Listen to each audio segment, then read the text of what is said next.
What we do here matters, because what we don't do matters even more. We need to continue to push, and we at ADAO are going to continue to push the Surgeon General of the United States. As you know, the United States continues to use asbestos, and that indeed is a barrier to others stopping its use. The most horrific part of this whole story is that it is preventable.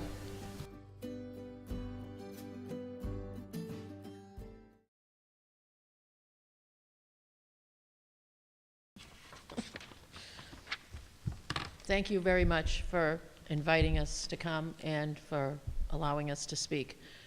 We are nurses, we're registered nurses, and we have been for a long time, and we've been taking care of mesothelioma patients for over 25 years. We are very fortunate that we love our job, and for some reason, we have become very passionate about mesothelioma. We would just like to start by just giving you a definition for an advocate. One that pleads the case of another, one that defends or maintains a cause or proposal, or one that supports or promotes the interests of another. When you start your journey with mesothelioma, from a patient's perspective, you need a team.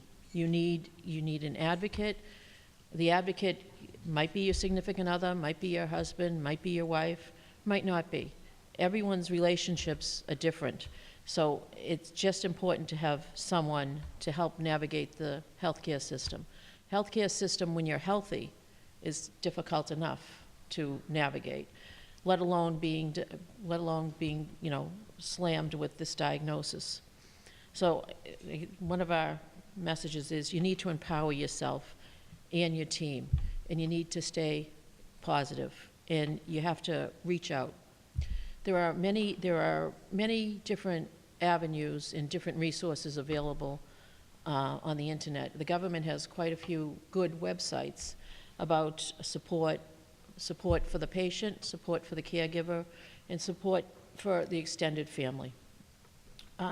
Lisa will go into more specifics about what actually, with mesothelioma, what we have found. Good afternoon. Thank you again for inviting us. So I think that mesothelioma is a unique disease, like probably a lot of us do, and I think, you know, once you develop these signs and symptoms and you're unfortunate to receive a diagnosis of mesothelioma, your head is probably spinning. And like many of us, we reach out to the internet trying to figure out what's next. And unfortunately for people who do that, there's not always a lot of upbeat information. So psychologically, it can do a real number on you. It starts making you face your mortality, and it's difficult to stay positive through this new diagnosis.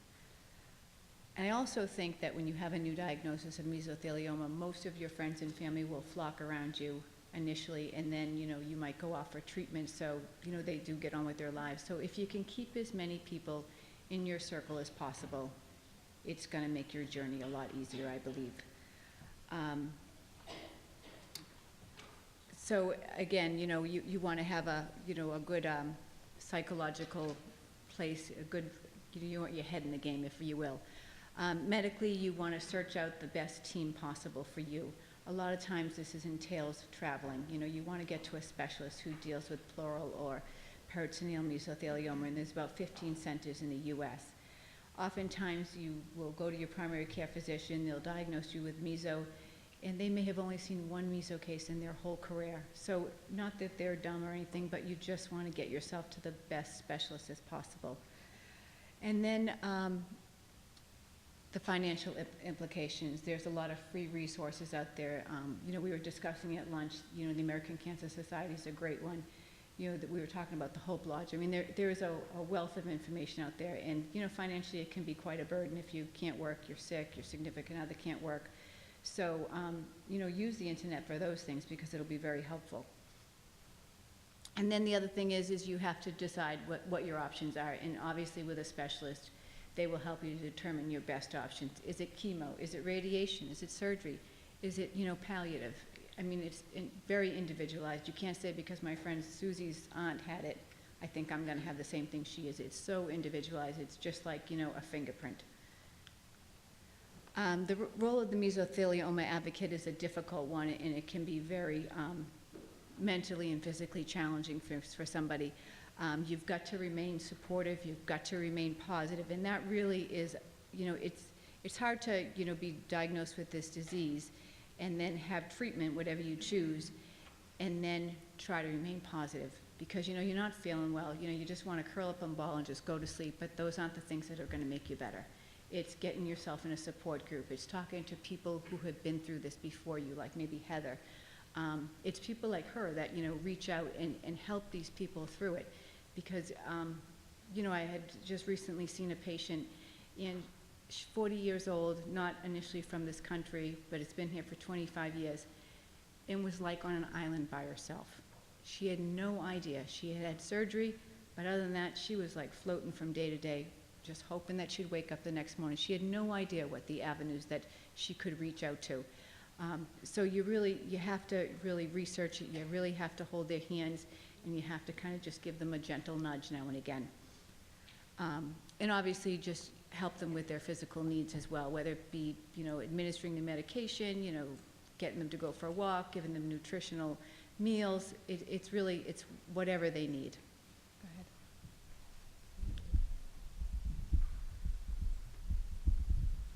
Lisa and I have been fortunate over the past 4.5 years, in addition to working as staff nurses. We're both intensive care unit nurses and continue to be intensive care unit nurses. We developed a transitional program for the mesothelioma patients.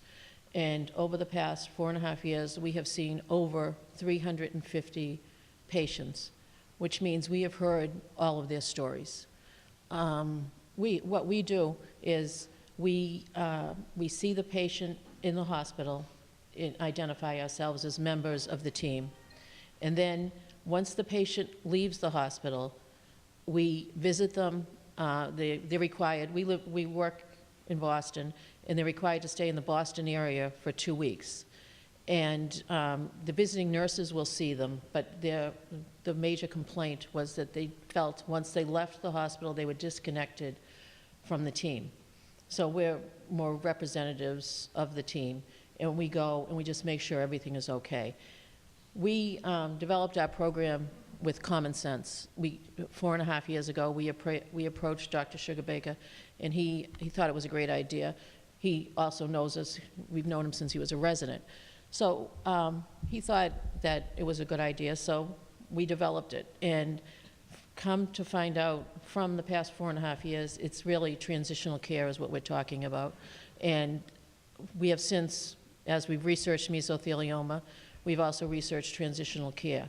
And what we do when we go visit the patient, again, we just did it with common sense, but I guess there's a lot of people that, what we do is medication reconciliation. Once you leave the hospital, after you've had either an extrapleural pneumonectomy or a pleurectomy, most of the time, you're on specific medications. So we do medications, reconciliations, and education. A lot of it, most of it, we try is patient empowerment, to encourage the patients that they can get through this, the families can get through this, and they will get home again. So the 4 things that we do are medication, reconciliation, red flags, who to call. We didn't even know they were called red flags, but that's what they're called. Call someone if, you're short of breath, different things. Then the 3rd thing is make sure they have a follow-up appointment. And the 4th thing is just to make sure that the visiting nurse is coming. We replace no one. We're just in addition to. And, again, we're very fortunate because we're, a part of a team that's very dedicated to these patients. And again, the most important thing that we're trying to do is empower the patient to, the visits have a lasting impact. We hear from patients years ago, from that we, just when they come back for follow-up, they always, ask, or we ask about them, and kind of just starts a whole different relationship. Thank you. Thank you.